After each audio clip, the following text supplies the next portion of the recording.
sebelum Bapak mulai lebih lanjut silahkan diisi presensi dulu. Takutnya nanti Anda kelupaan, nanti alasan Pak belum ada ingat dan sebagainya, karena untuk presensi itu saya batasi hanya sekitar jam 9 dan di tempat saya tadi agak-agak kurang bagus ininya dan termasuk lemot seperti itu untuk si marinya. Saya tidak tahu di tempat Anda. Silakan diisi dari sekarang supaya nanti jangan sampai ada terlupa untuk isi presensi.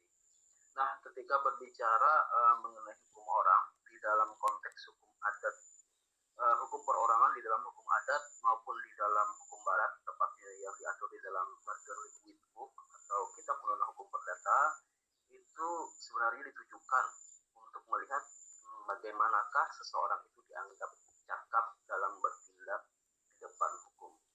Jadi kaitannya di sini hukum orang di sini mengenai masalah kecakapan, apakah seorang tersebut cakap atau tidak dalam bertindaknya di hadapan hukum. Nah, hanya saja kategori untuk menentukan kecakapan ini tidaklah sama dari kedua sistem hukum tersebut. Anda saya yakin sudah tahu apa yang dimaksud dengan kecakapan. Saya yakin Anda sudah belajar hukum perdata di semester 2, mungkin pada saat semester ini Anda belajar hukum perdata, dan kebetulan saya tidak tahu nanti yang Anda kelas siapa hukum perdata yang ngajar? Pak Rahmadi Usman, Pak. Oke, Pak Rahmadi Usman terus Bu Diana ya. Nah, terus nanti saya akan masuk nanti setelah selesai 10 pertemuan. Bu Diana mungkin setelah UTS saya tidak tahu di kelas ini. Nanti di pertemuan 11 sampai 15 mungkin saya yang akan masuk. Saya akan lebih banyak masalah hukum perikatan nanti. Jadi Bapak yang akan masuk sampai nanti akhir semester. Oke, sekarang kembali ke sini mengenai masalah kecakapan. Tentu mungkin Anda sudah ingat kecakapan dalam konteks hukum perdata itu seperti apa. Mungkin di dalam pengantar hukum Indonesia pun ada sudah disinggung sedikit berkaitan dengan masalah kecakapan. Salah satunya adalah kecakapan kalau dalam konteks hukum barat itu kan ditentukan dari segi usia. Dalam kitab KUH Perdata bahwasanya seorang dianggap dewasa itu adalah ketika mereka sudah berumur 21 tahun atau telah menikah.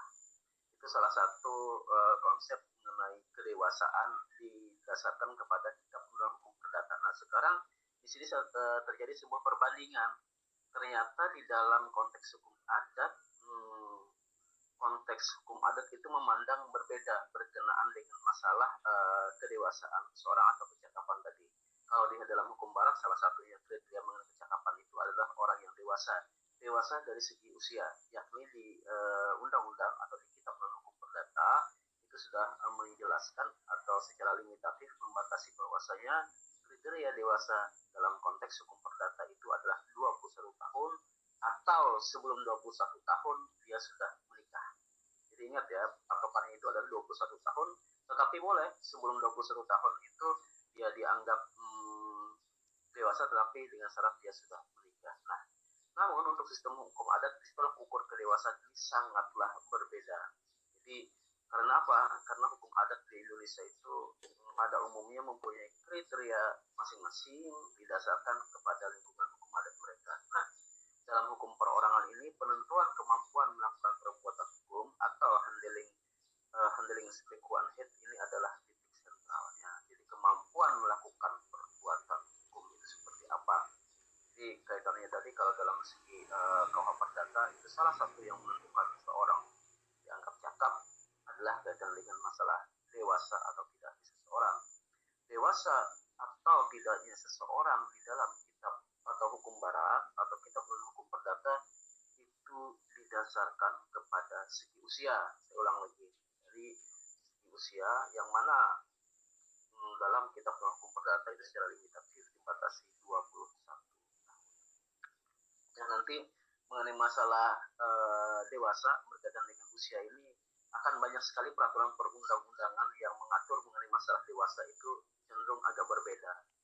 Nah, nanti misalkan Anda lihat saja, nanti cari sendiri di Undang-Undang Perkawinan itu berapa dewasanya, terus Undang-Undang Ketenaga Kerjaan itu menganggap bahwasanya seorang pekerja itu dianggap bukan pekerja anak adalah sentralnya ketika dia sudah berusia 18 tahun. Jadi ketika sebelum berusia 18 tahun di Undang-Undang Ketenaga Kerjaan berarti dia dianggap sebagai pekerja anak. Nah, nanti Anda lihatlah di hukum pidana juga berapa cenderung agak berbeda mengenai konsep masalah dewasa, tetapi dalam konteks hukum perdata itu adalah limitatif 21 tahun dan sampai sekarang masih berlaku, belum berubah. Nah, pada hukum adat kemampuan orang bertindak tadi adalah setiap orang itu sudah dewasa. Jadi maksud dewasa tadi termasuk di dalamnya juga adalah wanita yang dalam ikatan perkawinan dengan seorang pria. Jadi ketika seorang wanita itu sudah melaksanakan perkawinan dengan seorang pria, tetapi ada syarat lagi, mereka itu setelah melaksanakan perkawinan itu belum tentu dianggap dewasa dalam konteks hukum adat. Nah, ini tadi kan berbeda dengan konteks hukum barat. Hukum barat tadi kan ketika seseorang itu dianggap dewasa adalah berumur 21 tahun atau dia sudah menikah. Tetapi dalam konteks hukum adat, seorang wanita yang sudah menikah dengan seorang pria itu belum tentu dia dianggap dewasa. Nah, karena apa? Seorang itu dianggap dewasa jika ia sudah menikah dan sudah lepas dari wewenang serta tanggung jawab orang tua dan mertua. Jadi ingat titik sentralnya di sini dalam konsep hukum adat itu. Jadi apabila dia itu dianggap sudah bisa lepas dari tanggung jawab dari orang tua maupun mertua, yakni pada saat dia mendirikan atau pindah dari orang tua atau mertua dan kemudian mendirikan rumah tangga sendiri.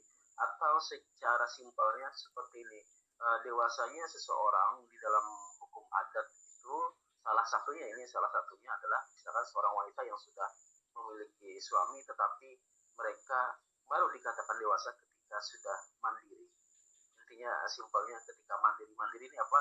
Mereka sudah mempunyai rumah sendiri, tidak bergantung lagi kepada kedua orang tua ataupun kepada mertua. Nah, itu adalah konsep kedewasaan dalam konteks hukum adat. Jadi dia lebih luas seperti itu. Atau seperti ini, di dalam konteks hukum adat itu juga, ini kan tadi saya menjelaskan bahwasanya seorang wanita menikah dengan seorang pria tidak serta-merta mereka itu dianggap dewasa. Akan tetapi ada syarat tadi, ketika mereka sudah mandiri dalam kehidupan berkeluarga. Mandiri di sini apa? Tidak bergantung lagi kepada mertua maupun kedua orang tua mereka masing-masing. Nah, ada kriteria lain lagi dalam penentuan dewasa atau tidaknya seseorang di dalam hukum adat itu sebenarnya lebih kepada kemampuan berpikir dan bertindaknya seseorang. Jadi sebenarnya di dalam konteks hukum adat itu tidak hanya didasarkan usia, tapi lebih kepada kemampuan berpikir dan bertindaknya seseorang. Ada kalanya di dalam masyarakat hukum adat orang dari segi usia misalkan umurnya sudah 30 bahkan 40 tahun, tetapi bisa jadi dianggap masih belum dewasa di masyarakat hukum adat karena tercermin dari kemampuan berpikir dan bertindaknya, maksudnya dari cara berpikir dan bertindaknya tidak mencerminkan selayaknya seorang yang dewasa. Coba lihat kalau Anda orang Banjar di rumah, misalkan orang tua Anda pemamai atau marah kepada Anda atau menegur Anda, jika ini umur sudah tua tapi kelakuan kayak kanak-kanak. Nah, itu kan artinya dalam konteks adat istiadat atau dalam lebih luas kita dalam konteks hukum adat sebenarnya sangat-sangat luas. Jadi lebih kepada dikategorikan kepada kemampuan berpikir dan bertindaknya seseorang. Ada kalanya juga di dalam masyarakat hukum adat orang ini misalkan belum berusia 20 tahun, anggaplah 18-19. Kalau dalam konteks hukum perdata kan mereka belum dikategorikan dewasa kecuali mereka sudah menikah. Misalkan seorang baru berusia 20 tahun atau seperti Anda rata-rata 19 tahun. Nah, belum menikah, tetapi bisa jadi di masyarakat hukum adat pria ini dianggap dewasa. Dianggap dewasa ini mungkin dilihat dari dia sudah bisa mandiri, berdikari sendiri tanpa bergantung lagi kepada kedua orang tua apa dan sebagainya. Kehidupannya maksudnya yang berdikari ini mungkin ya di rumah dia sudah tidak ya misalkan contoh simpel saja lah Anda sebagai anak di dalam sebuah keluarga, ini anak-anak yang tidak ngekos ya misalkan di rumah. Nah, nyuci pakaian siapa? Menyetrika pakaian siapa? Terus menyiapkan makanan siapa?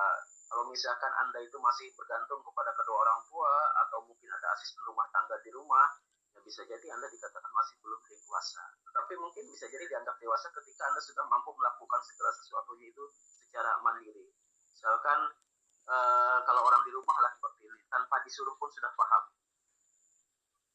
Ngerti nggak maksud saya di sini? tanpa disuruh pun sudah paham.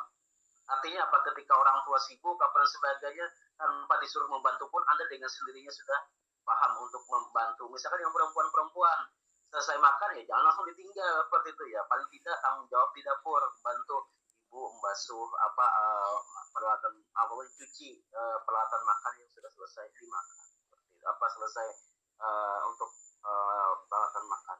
Salah satu juga mungkin konsep yang mungkin menyatakan bahwasanya sebenarnya dalam konteks hukum adat itu seorang dewasa atau tidak itu lebih luas dibanding hukum barat. Lebih kalau di hukum barat itu mereka lebih terpaku kepada usia, tetapi dalam hukum adat itu tidak terlalu terpaku kepada usia, tetapi lebih kepada kemampuan berpikir dan bertindaknya seseorang. Ingatlah misalnya Anda hidup di rumah apa dan sebagainya pasti seperti itu. Misalkan contoh orang tua Anda yang menegur Anda, oh kamu ini mahasiswa kah, adakah? Ini sudah jam berapa masih tidur aja di tempat tidur apa dan sebagainya. Nah, itu kan pertanda mungkin Anda bisa dianggap sebagai belum dewasa. Tetapi ada kalanya orang yang tidak usah diperintah oleh orang tua, misalkan ketika misalkan anak perempuan subuh-subuh, misalkan ketika bulan puasa yang muslim, misalkan membantu menyiapkan sahur apa dan sebagainya.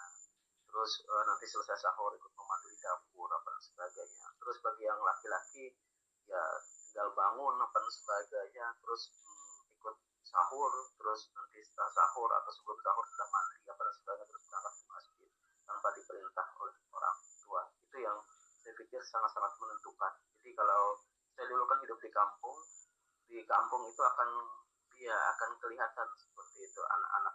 Tapi terkadang orang-orang di kampung itu biasanya lebih cepat dewasa dari dibanding usia. Jadi pemikirannya itu terkadang lebih cepat dewasa. Tapi itu dulu ya, bukan sekarang. Kalau sekarang saya pikir mungkin karena perbedaan zaman mungkin akan terjadilah pergeseran nilai di dalam kehidupan bermasyarakat, tidak hanya di perkotaan tetapi juga sudah di perkampungan.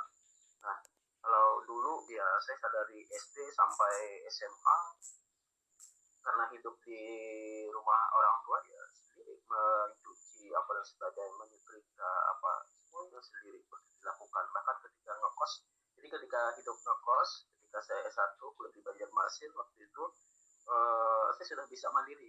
Artinya orang tua sudah tidak berpikir lagi karena saya di kos-kosan itu bisa memasak apa dan sebagainya. Sudah terbiasa ketika di tahap kehidupan sebelumnya yakni di tahap SD terus SMP sampai SMA.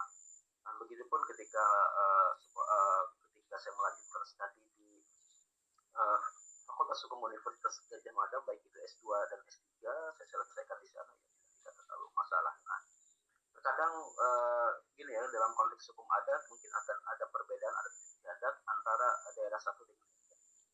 Makanya dari sekarang saya ingin Anda bercita-cita, kalau mungkin nanti setelah menjadi sarjana hukum, niatnya untuk melanjutkan lagi studi ke jenjang yang lebih tinggi, baik itu strata 2 maupun strata 3. Saya harapkan mungkin Anda supaya menambah pengalaman hidup dan sebagainya, pergaulan, tidak hanya melihat orang-orang di daerah sini saja, alangkah lebih baiknya melanjutkan studi ke jenjang yang lebih tinggi di luar daerah, misalkan di Pulau Jawa atau bahkan di luar negeri, dan tidak akan menambah wawasan pergaulan. Tapi saya tidak tahu apakah Anda di sini sudah ada cita-citanya atau tidak seperti itu.